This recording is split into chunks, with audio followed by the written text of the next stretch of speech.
Everyone. So yeah, I'll just give a little bit of an introduction while everyone else is still just joining in. So yeah, massive thank you everyone for attending tonight.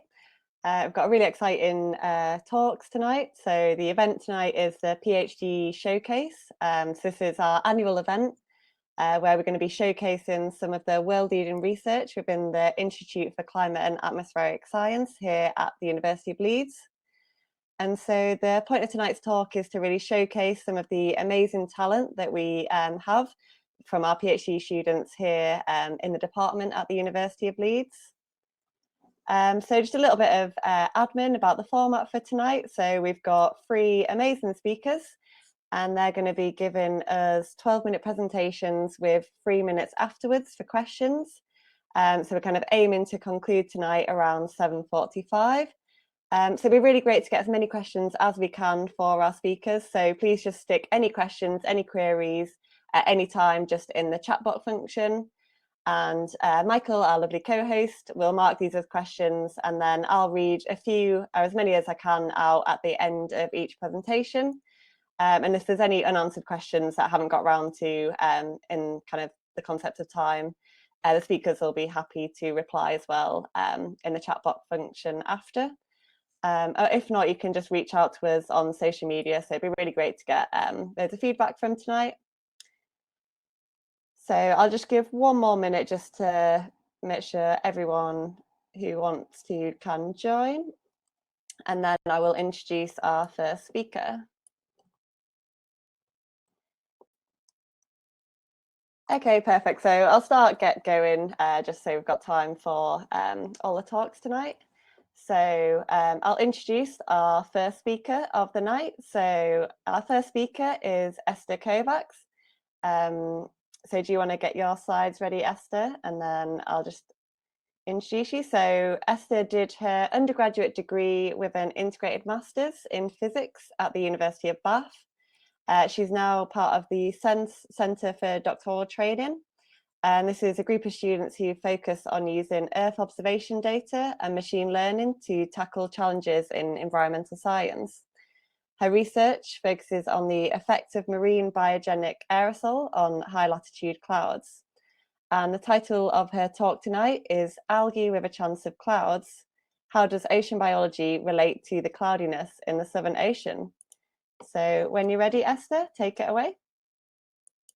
Thank you for that introduction, and thank you everyone for coming out to listen to our talks today.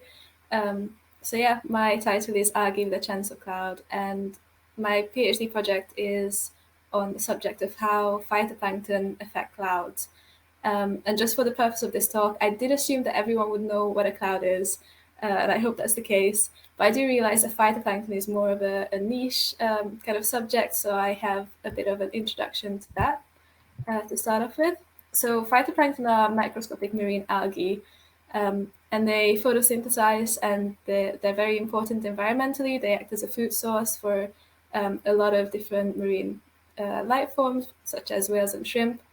And here on the right, there's 2 pictures of it. So the top one is like really zoomed in a microscope, and the bottom one is really zoomed out. So that's an actual satellite image. So you notice that this phytoplankton is green because it photosynthesizes, so it has the chlorophyll A pigment, which, if you remember from high school biology, is green in color. So this image on the bottom actually is a phytoplankton bloom, and this is a true color image, so it hasn't been altered or enhanced in any way. You can actually see this from space because it just changes the color of the body of the water that it's in.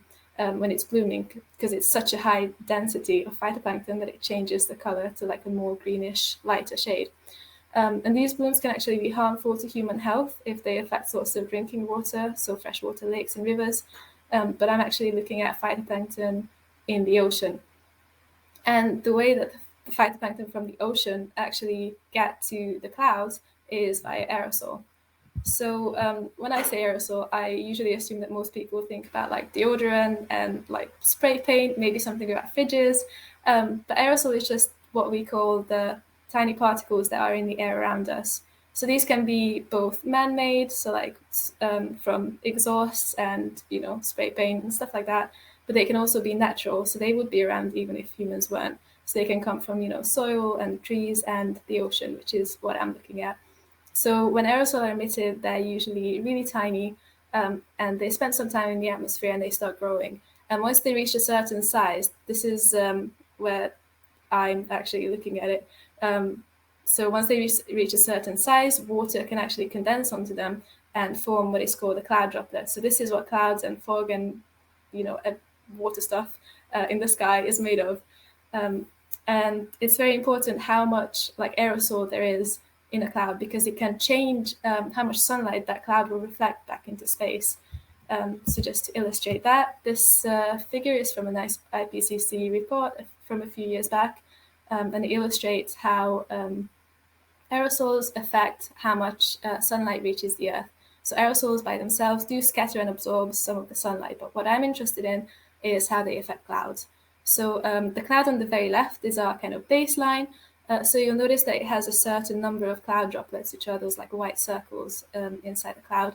And they're all a certain size, and the arrows represent how much sunlight is reaching the cloud, and then the smaller outgoing arrows, how much light that cloud will reflect back into space. So when you increase the amount of aerosol, this large aerosol that water can condense onto in the cloud, you'll move on to the second cloud, and you'll notice that it has a lot more cloud droplets, and those cloud droplets are smaller than our baseline. And what that actually does is it will change how reflective that cloud is. So that cloud will now reflect a lot more sunlight back into space than our previous cloud. So this actually cools the planet, and it has a climatic relevance, and this is why we're interested in it. And this is called the first indirect effect, and it's what I'm kind of focusing on in my research. So the area that I'm researching is the Southern Ocean and Antarctica, because these are the kind of regions that are the most pristine. They have really clean air, and this is kind of the furthest that you can get from human pollution on Earth. And just to illustrate this, I have this video from this guy in an Antarctic base. Lots more of mist here. So that's just because now we have vapor in the air. So we've got this really kind of mist. cup of hot water, mist, or I think it's meant to be tea, there's no but there's not really any colour, so I'm just going to call it hot water. And you can't see any steam coming off of it. So but then when he fixes lighter, he makes some aerosol particles, and then the water will actually condense onto the aerosol particles, and then you can actually see the mist coming because off now we have particles, now we have something water. for the water to condense around. And now we stop making particles, and the mist disappears.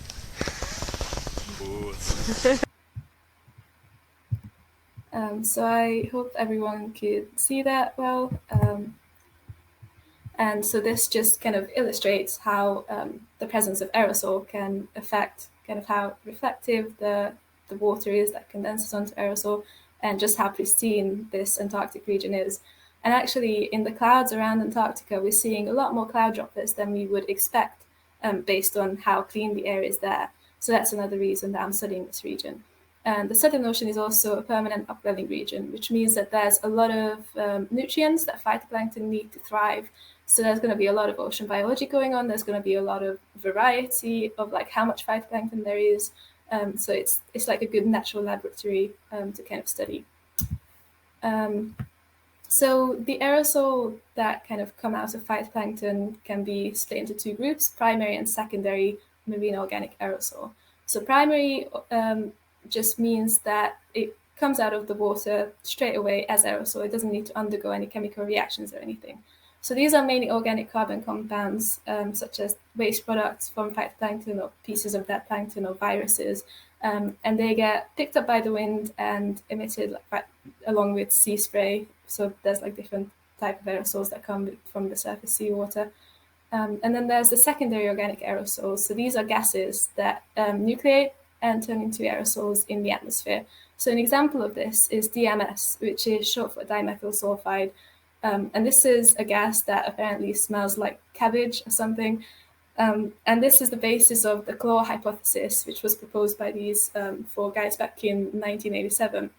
And it's described by this diagram here. So if you start from the sun, basically the idea is that you will have some sunlight reaching the ocean surface, which will warm the ocean, and also, it's good for photosynthesis. So you have enhanced like phytoplankton activity, which means phytoplankton are going to produce more DMS. So there's going to be more DMS coming into the atmosphere, which will lead to more sulfate aerosol, which is the product of DMS in the atmosphere. And that leads to brighter clouds. But what that means is that more of the sunlight will be reflected back into space, so less of it will actually reach the ocean surface. So the ocean doesn't warm as much, there's not as much available sunlight for photosynthesis, so there's not as much DMS, and there's not as much sulfate aerosol in the atmosphere. And so there's not as many like cloud droplets in the cloud, which will make the cloud less reflective. So again, there's more sunlight reaching the ocean surface. So you can see that this is like a negative feedback loop that they propose. And this has been widely studied ever since it came out, and it's been attacked and defended. And we just don't really have like a full picture of whether or not this actually happens, because it's just on such a large scale and there's so many steps involved. So just to recap all that, because I know this is a lot to take in. So phytoplankton emit some aerosols and gases that turn into aerosols, and these aerosols impact clouds and change the brightness of clouds and how much sunlight clouds reflect back into space, which will have an impact on climate. And we can look at this from space. So in my research, I used the MODIS sensor. So this is a sensor on two different satellites, Terra and Aqua. And both of these satellites follow kind of a similar orbit around Earth, but they go on like opposite sides to get like a lot of coverage. And MODIS basically works like a spectrometer, which means that it takes images in different spectral bands, 36 to be exact. So these are kind of like colors. So if you think about like an RGB image, that's made of the red, the green, and the blue elements, and you put those together and you get an image that looks like what we would see with the human eye. But instead of RGB, it has 36 different colors, and you can put those colors together however you want. You can do some maths on them, and you can calculate a lot of things from that. So an example of this is the chlorophyll A concentration in surface seawater. So if you remember, chlorophyll A is a green color, but it actually absorbs blue light to make into energy. So if you look at the ratio of the blue and the green light coming back from the ocean surface, you can get an idea of how much chlorophyll there is in the ocean, which is super cool. And then you can use this amount of chlorophyll to kind of estimate how much phytoplankton there is in the surface seawater, which is what I'm doing. So what I do in my research is I pick an area in the Southern Ocean and model some particles starting there, and then model the movement of these particles to see where they would go had they been released, and then find the clouds that they interact with. And then I use the MODIS satellite data to look at these clouds from space and to look at the cloud properties, such as the cloud droplet number concentration, and trying to find like a biological signal in the cloud droplet number concentration. So, just a 2-minute warning. Thank you. So what I thought I would see in my data was an increase in cloud droplet number concentration with chlorophyll A concentration, because from past research, more chlorophyll should mean that there's more phytoplankton should mean more DMS, and more DMS should be more cloud droplets. And I also thought that I would see like a maximum in cloud droplet number concentration after a few days, because the conversion from DMS into sulfate aerosol takes a while, and it can take many different pathways. So it wouldn't be like an instantaneous spike, it would be more of a spread, and then it would go back to like lower levels. And I also thought I would see an immediate increase in cloud droplet number concentration over areas that are rich in phytoplankton, because these primary marine organic aerosols have actually been found in cloud and fog water, although this was in the Arctic, not the Antarctic. And I thought this would be less significant than these other effects. So long story short, I didn't actually find any of these clear signals unless I really, really cherry-picked my data, which obviously you don't want to do, that's bad practice. So it turns out that there's a bunch of other kind of processes that affect the cloud droplet number concentration. So these include the latitude of the cloud itself. So there's this latitude band that has like increased cloud droplet number concentrations compared to other latitudes, and also how much time the particles spend in the atmosphere after being emitted from the ocean surface, and even the altitude that they reached and how much time they spent in the free troposphere, which is like an upper level of the atmosphere, and also the wind speed at the end of the trajectory. So like the wind speed by the cloud, because that affects how much sea spray aerosol is in the atmosphere, and that will either increase or decrease cloud droplet number concentration based on a bunch of other factors as well. And so it's a lot of factors, and it's really hard to detangle. So what I'm trying to do at the moment is use machine learning to try and figure out what this biological signal is, without all of these other signals kind of tainting that signal. So this is just a random forest regression that I did on my data, which is a type of machine learning. So you basically put your values into it, and then you say, predict what the cloud droplet number concentration would be. And it does a fairly okay value, based on the fact that it's not too many variables. But the problem with this is machine learning is a black box, so it can't tell me why it thinks that, when it predicts a higher cloud droplet number concentration, why it's predicting that it's going to be high. So my next step is actually trying to figure out, but I haven't actually gotten that far yet. So just to summarize all of this, that must be something in the water and therefore the air. So you've seen today that ocean biology can lead to brighter clouds, but meteorology is also important and very hard to control for. And just something about my future research. My next step is to try and model this effect and try to predict which kind of effects lead to higher cloud droplet number concentrations, and try to kind of quantify how important this is in the grand scheme of things.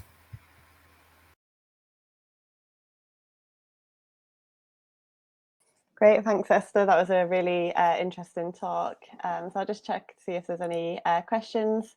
So just feel free to stick any questions at any time in the chat. So I've just got a quick question, Eszter. So I guess like you're saying with kind of the phytoplankton that can seed clouds having like a negative feedback on climate. What are your kind of thoughts on the idea of essentially seeding the ocean? So I guess adding iron into the ocean to grow phytoplankton to, I guess, produce these clouds to kind of mitigate climate change. Have you got any thoughts on that as a method? Like iron fertilization in the Southern Ocean, because that's kind of the limiting factor in phytoplankton growth in that area. And apparently it does lead to like DMS increase and brighter clouds, but there's also some studies showing that this effect is kind of like if you average it over the year, it's the same. So maybe there's like a limiting capacity, and you're just kind of triggering it earlier, and the overall like effect of cooling the planet will be the same. But there's also a lot of other like geoengineering ideas out there. There are, well, some of them are wackier than others, but it is a really interesting topic. Yeah, it's very complex and interesting. And then we've just got another question from Ben. He's asking, are aerosol concentrations used in operational models today? Depends on what you mean by operational model. If you mean like weather forecasting, I think the answer is probably no, but I'm more familiar with climate models, which do include aerosol concentrations.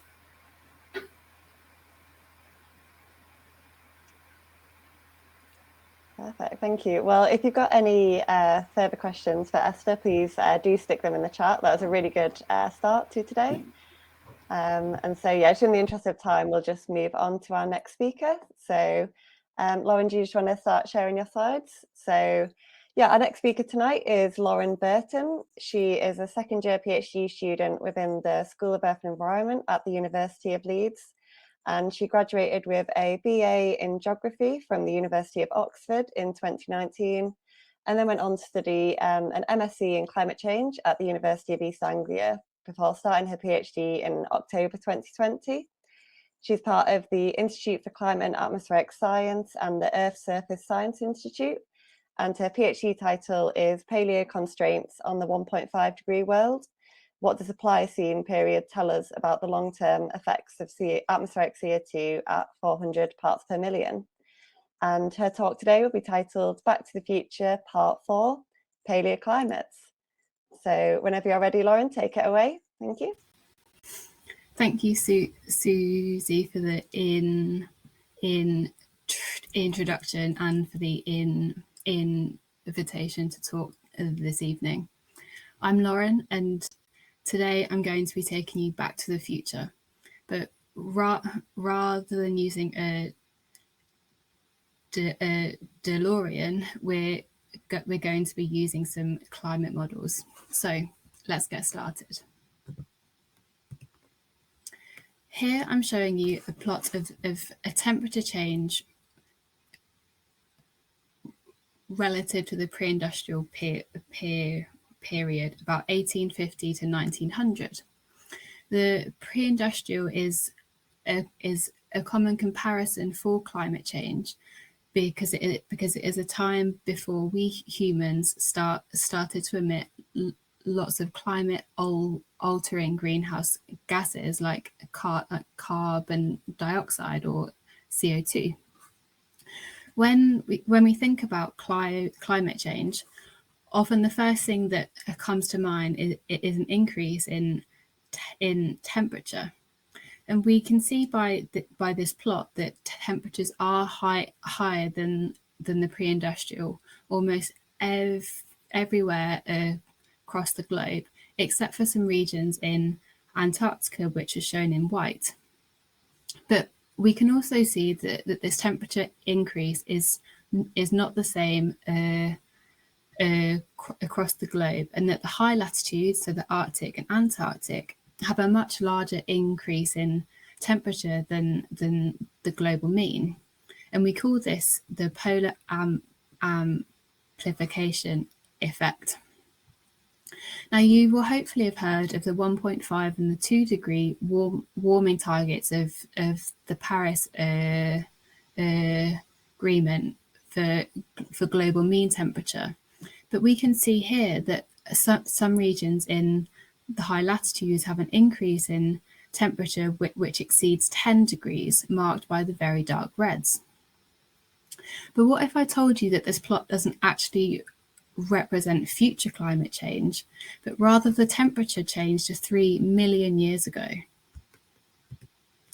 Welcome to the Pliocene, the geological time 3 million years ago. Now, it might be quite hard to picture that long ago. So to try and provide some context, it was over 60 million years since the extinction of the dinosaurs.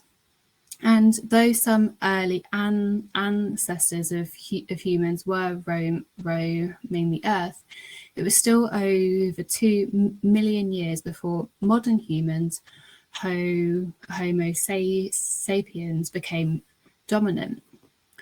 The Pliocene is also geologically recent enough that the continents are in a very similar position to today, which also helps us when we try to compare the climate of the Pliocene to that of modern day. Now, we've just seen that the temperature in the Pliocene was higher than in the pre-industrial.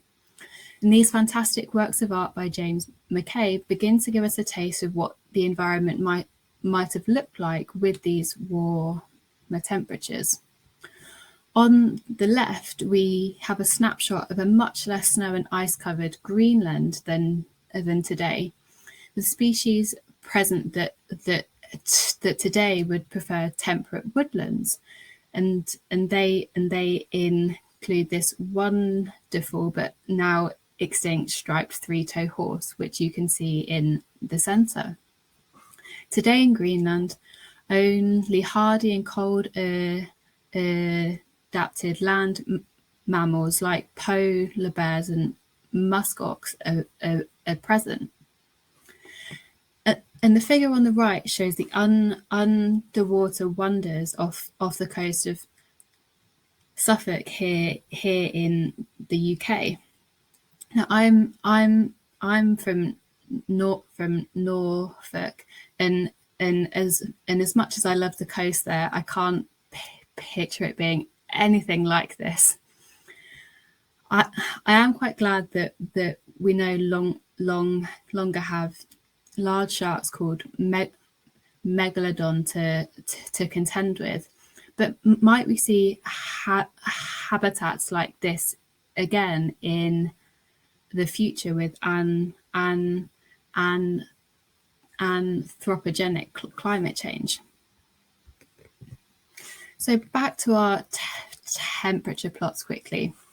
On the left, we have the same plot as the first slide. So that's the temperature difference between the Pliocene and the pre-industrial. But now we can compare it to the plot on the right, which shows the difference between the Pliocene and from the pre-industrial and the end of the 21st century under one possible warming scenario. Now we can see similarities here. There is warming of similar magnitude in both of these plots, and this warming shows the polar amplification effect, which I mentioned before. And we can also see that lands warm more than the oceans. We can refer to periods like the Pliocene, which have these similarities in climate to current or projected future states as paleoclimate analogues.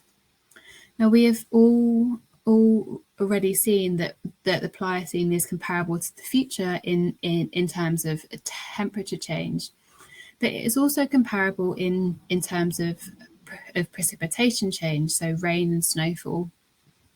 And we can see this with the bottom two figures, where the brown colours show a decrease in precipitation and the greeny blue colours show an increase.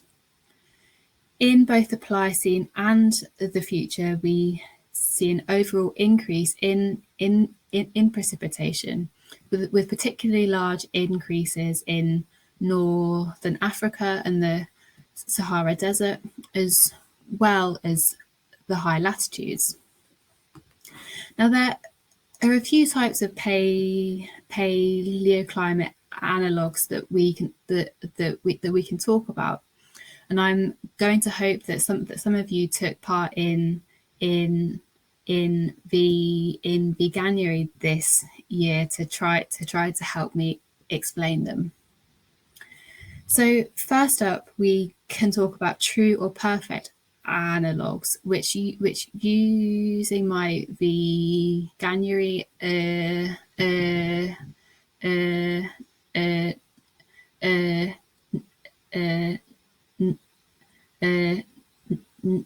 analogy would be something like finding a plant-based product that looked, smelled, and tasted just like meat. Now, finding one like this is very unlikely, given the range of factors that affect the climate and for that matter that comprise the experience of eating meat, and the fact that the further back in Earth's history we go, the lower resolution our records of the climate can be. We then have partial or imperfect analogues, which is something like the Pliocene, where we see some similarities in particular elements of the climate. So if this may be something like making a spaghetti bolognese with lentils rather than with mince. So we can recognize the dish, and it may even taste and look similar, but we know that there are some distinct differences. And lastly, we have process analogues, which resemble a specific process in the climate system, such as the melting of ice sheets or a change to the circulation. Now, I guess that this can be likened to cooking some tofu in the same way that we might cook some sausages. So in my own work, I look to qualify how well we can use the Pliocene as a paleoclimate analogue, and to highlight some of its limitations. Currently, I'm determining the influence or strength of CO2 forcing in the Pliocene with a new method. Now, we know that CO2 is the dominant driver of current human-caused climate change. But how dominant was it in the Pliocene? Thank you. Well, we have seen that there are some similarities in large-scale features of the climate, like temperature and precipitation. So what I'm trying to understand is whether these similarities are caused by the same thing. In the two plots on the right here, I'm showing the level of influence of CO2 forcing in the Pliocene, with green showing high influence and blue showing low. Now we can see that the strength isn't the same across the globe, and it is also different between temperature on the top and precipitation on the bottom. Generally, it is quite high, but we do see some regions where CO2 isn't dominant, which means that other factors such as a reduction in the ice sheets may play a more important role. So this means that we have to apply some caution when we use the Pliocene as an analogue for the future. And that brings us back to the year 2022. As a quick summary, I hope that I have shown you how interesting and helpful paleoclimates can be, particularly in terms of future climate change.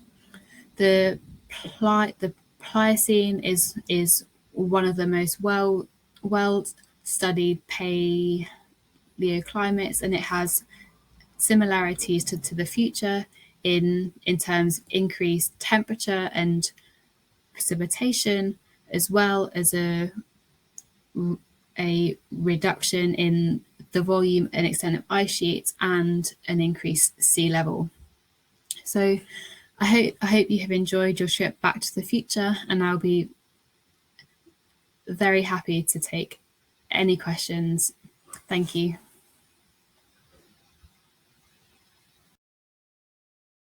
Interesting, and I really love that analogy. Doing paleoclimate myself, I'll definitely be stealing that one. So yeah, well done. So we've just got a question first from Ben, who's asking, maybe wondering if you've got access to a time machine. He's wanting to know what are the fieldwork opportunities for studying paleoclimate? Great question. So my project is a much more computer modeling based. So I don't get to go on any fun trips like that. But they're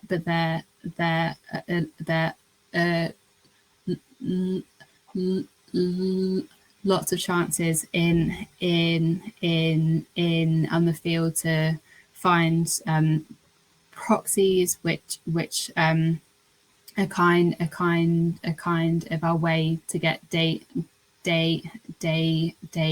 from these past times. And they can be worldwide. So yeah, the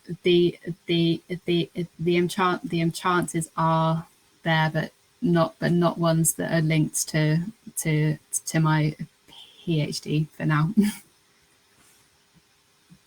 Yeah, Fran said once we get a real DeLorean up and running, we can get some proper paleo field work. I would love that. Yeah. Perfect. So I just had a little question as well. I was just wondering, so I guess in the Pliocene, it was a lot warmer over Greenland and areas of Antarctica. Do you kind of know what processes could be driving that? As I guess you showed in the plot, it's not as focused on CO2 in them areas.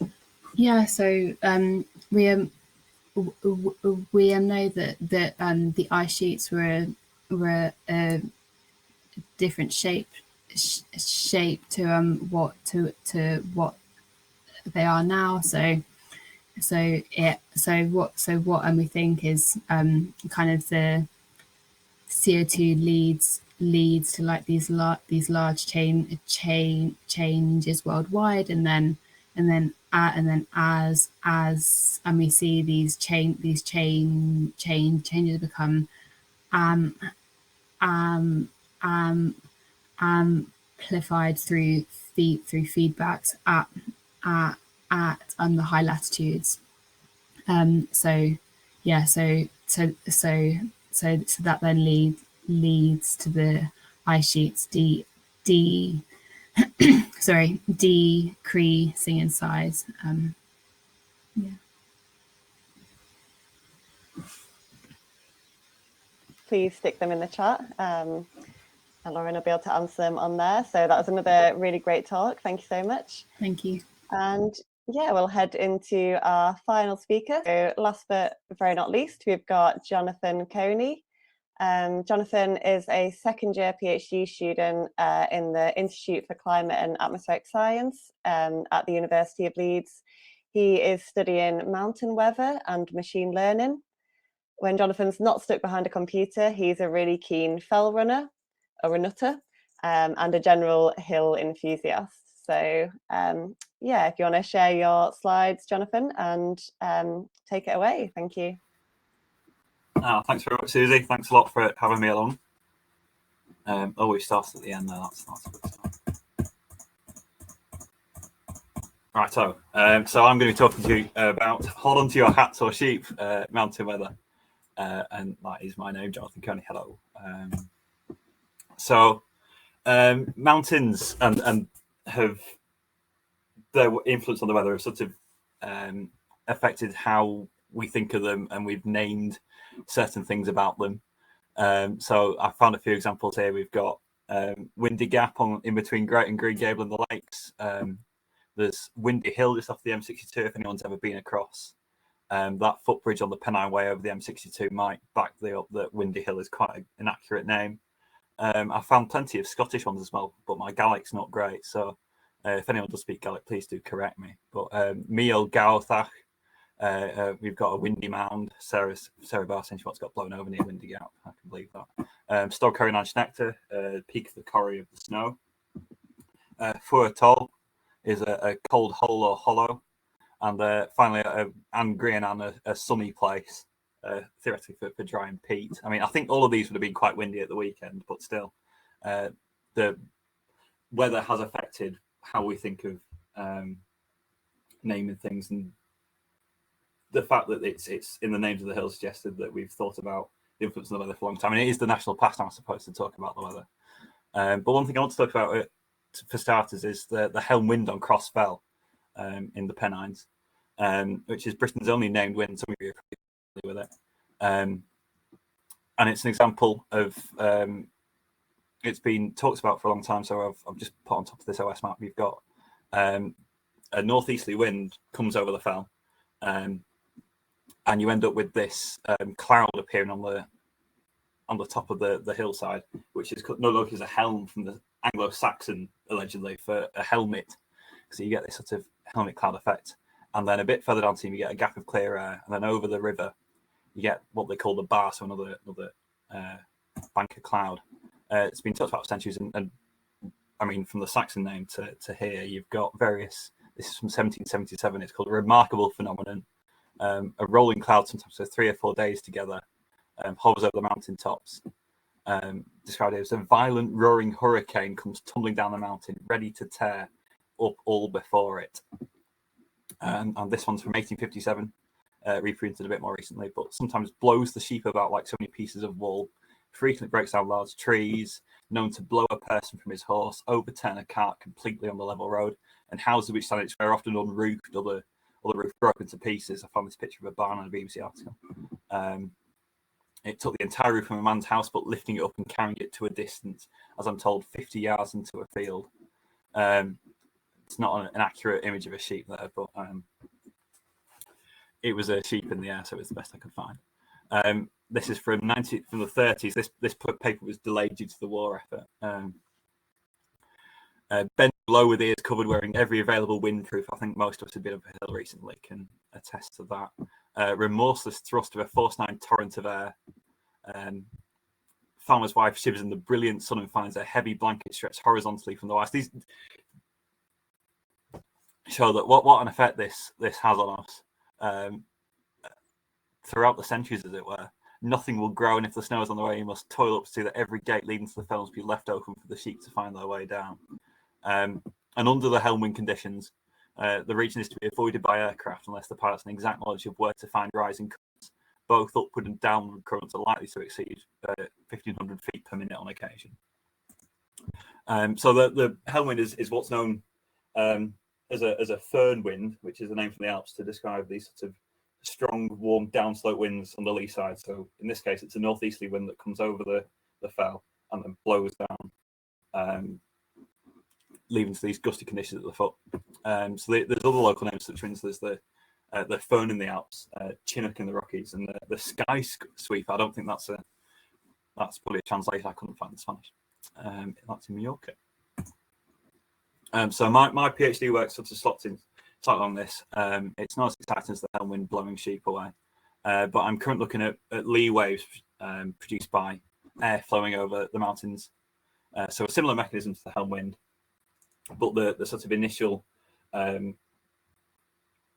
buoyancy perturbations is the fancy way of saying it, produced by this. So I've got an example of this is some model output from the Met Office from the 1st of this month. I've not had a chance to look at the stuff on the weekend yet. I can imagine that being quite exciting. So what you've got here is vertical wind. So if it's reddish and yellowish, that's upwards. If it's green and bluish, that's downwards. And you can see these really strong stripes, if you like, showing that you've got these oscillations being produced.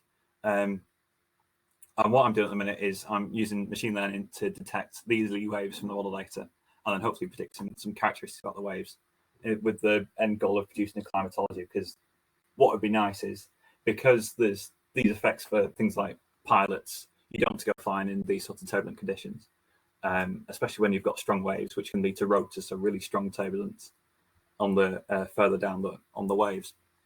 So by having an idea of where you can get these wave conditions as a sort of automated tool, it'd be really interesting to produce that. And then once I've got this set of waves, I can then think about what conditions in the rest of the atmosphere are the most prevalent, what directions are they more likely to come from in the UK, why are they likely to be stronger or not, when do you get these rotor events which are dangerous for pilots, and you get lorries blown over and sheep blown away, but so it's these mountain lee waves that I'm interested in. So again, you've got this sort of helm cloud, if you like, on this diagram. And in stable conditions, you then get this air being, once it's gone down the lee side, being forced upwards and downwards in the stable layer. And you tend to get these sorts of stripy clouds, which you can sometimes see in the satellite images.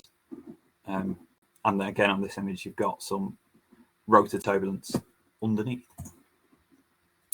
So here's an example of one of my plots. I was quite proud of this. So having trained a model to recognize these regions, I just sort of set it loose. And here's a couple of examples. So you've got same sort of diagrams as before with the upward and downward winds over the UK. And the black line is where my model thinks you've got those waves, which I think is a pretty decent job. So that's two examples from February 2021, so last year. And the sort of second thing, that having predicted where these waves are, I then sort of moved on to how can we use this. I've gone to the effort of training a model to predict whether these are waves or not. So theoretically, on the way, it has learned something about the waves is the question. So the next thing was to, having got my model trained, so it's looked at loads of examples of waves. We think it's got an idea of what they look like. As Eszter said before, it's a bit of a black box. You don't really know what's going on. And then from that, you freeze the vast majority of the model, the one that learns all the characteristics about what waves look like in this data. And then you just, with the last few layers where it says, is this a wave or not, replace that with which direction are these waves going in, what's the wavelength of them, and just see what gets spit out. Train that on some separate data that I won't show it. It's a bit boring looking. It's not as nice as this. It's a bit simplified.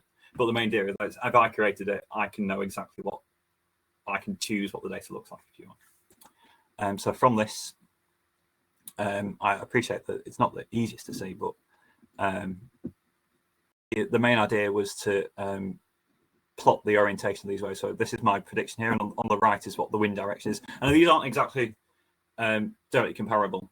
You get a few cases where the mountains influence which direction the waves are going in, how far they propagate if you get something. So, but I'd say it does a reasonable job of that, which is quite natural. And then the second thing was to extend it to it. So this is the same orientation as we were looking at before. Take the maximum amplitude here. So that's how strong the waves are, if you like. And also have a look at the wavelength, which is at the top right, to try and come up with some measure of trying to predict the wavelength from these waves, which is quite difficult to do from the raw data itself, because it's bad enough trying to get people to agree, is this a wave or not, let alone, right, this is a wave, how long is it? So I appreciate that. It's a whistle-stop tour of my PhD. But thank you very much for listening. So weather over the mountains has interested us, essentially some names of the hills, studies into the effects of mountain weather. So we've got examples of the Saxons right through to the 1700s, 1800s, 1900s. The helm wind on crossfells, Britain's only named wind, forms whole little culture. I did think, I've mentioned the abstract. I wasn't subjected to my singing. I didn't manage to include the video here, but if you do have a chance later, some local artists have come up with a song called the Helm Blues, which is a song in the American style of their influence, their experience of the helm wind. And in my PhD, will hopefully increase the understanding and distribution and prevalence of lee waves over the UK, so we can have a good idea of, first of all, for forecasting, so giving people a better idea of where waves are, where they're likely to be. Are we going to have rotors downstream on that? So is it dangerous for flying? And also an interesting to see, answer some questions like, do we have a diurnal cycle? So are they more prevalent at night or day, or over certain regions? That's about it, I think. Thank you very much. Great, thank you so much, Jonathan. That was really interesting. Hope everyone's keeping check of their sheep as well in terms of these lee waves. Yeah, so if anyone's got any questions for Jonathan, just stick them in the chat. Yeah, I just had a quick question just regarding, so you said you used kind of like images, like lee waves to kind of like train your data. Yeah. Was there any certain like different types of clouds or different kind of meteorological formations that kind of would confuse your model, that might identify it as a lee wave when it's not? Okay, yeah, you do get a few. So I looked at vertical velocity data, so you do get a few cases where you get some convection or something. So you've got upward and downward winds. So you got to be careful. Sometimes you can't just blanket say, right, if you get wind speed in excess of this value, therefore it's got to be a wave. So you do get so frontal lifting as well, perhaps. And then again, you do get a few cases where waves are generated not by going over the mountains, but by other cases. And then I've just got a question from Rachel. So Rachel's asking, what is the largest wavelength you've come across? Oh, I think I showed it here. It's a bit difficult to see, but this one's probably the longest I had in mind, which this recognised it as 55 kilometres. I'm not too sure about the wavelength thing because I've only having trained part of the model initially on the real data and then retrained it to work out the wavelength from sort of synthetic data I created. This has recognised it as about in excess of 55 kilometres just over Ireland. But I think you see the data, it's a long wavelength there. Perfect, thanks Jonathan. So yeah, if anyone has any more questions for Jonathan, please do just stick them in the chat. Where I've just run over very slightly, but yeah, thanks so much everyone for coming.